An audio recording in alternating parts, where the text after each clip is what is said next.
বন্ধুরা, একটি গুহায় দুইটি নাগিনী যমজ বোন থাকতো। একজনের নাম ছিল সোনাই আর একজনের নাম ছিল রূপাই। একদিন সোনাই রূপাইকে বলল, রূপাই, তুই নদীতে গিয়ে একটি মাছ ধরে নিয়ে আয়। মণিমুক্তগুলো যদি আমরা দুজনেই পাহারা দিতে থাকি তাহলে আমাদেরকে খাবার এনে দিবে কে বল? তুই তাড়াতাড়ি গিয়ে নদী থেকে একটি মাছ ধরে নিয়ে আয়। সোনাইয়ের কথা মতো রূপাই নদীতে চলে গেল মাছ ধরার জন্য।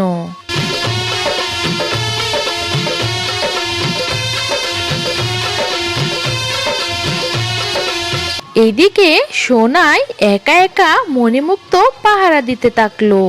রূপাই অনেক চেষ্টা করে একটি মাছ ধরতে সক্ষম হলো। আর এইদিকে সোনাইকে একটি ঈগল আক্রমণ করে বসলো। ঈগলের সাথে সোনাই পেরে উঠছিল না। ঈগলটি সোনাইদের গুপ্তধন নেয়ার জন্য সোনাইকে মেরে ফেললো। তারপর ধনরত্ন নিয়ে পালিয়ে গেল।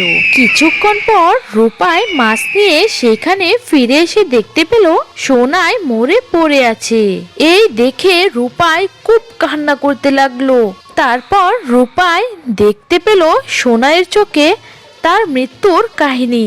তার মনে জেগে উঠল প্রতিশোধের আগুন। রূপাই এক যুগ সাধনার পরে হাসিল করে নেয় তার নাগমণি। রূপাই আর দেরি না করে চলে গেল ঈগলের বাসার সামনে। সেইখানে গিয়ে দেখতে পেল ঈগলও সাধনা করে অনেক বড় আকৃতি ধারণ করেছে। এদিকে রূপাই ঈগলকে বলল, তখন ঈগলও তার জাদুর দ্বারা রূপাইকে আক্রমণ করলো।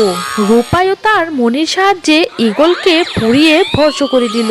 তারপর রূপাইয়ের প্রতিশোধ সম্পূর্ণ হলো। কিছুদিন পর রূপাই তার গুহায় ফিরে যায়। তারপর সে তার বোনের কথা ভেবে অনেক কান্না করতে লাগলো। এইভাবেই আমাদের গল্পটা শেষ হয়ে যায়। বন্ধুরা, আমাদের এই গল্পটি ভালো লেগে থাকলে আমাদের চ্যানেলটিকে অবশ্যই সাবস্ক্রাইব করে রাখো এবং লাইক কমেন্ট করতে ভুলবে না। খোদা হাফেজ।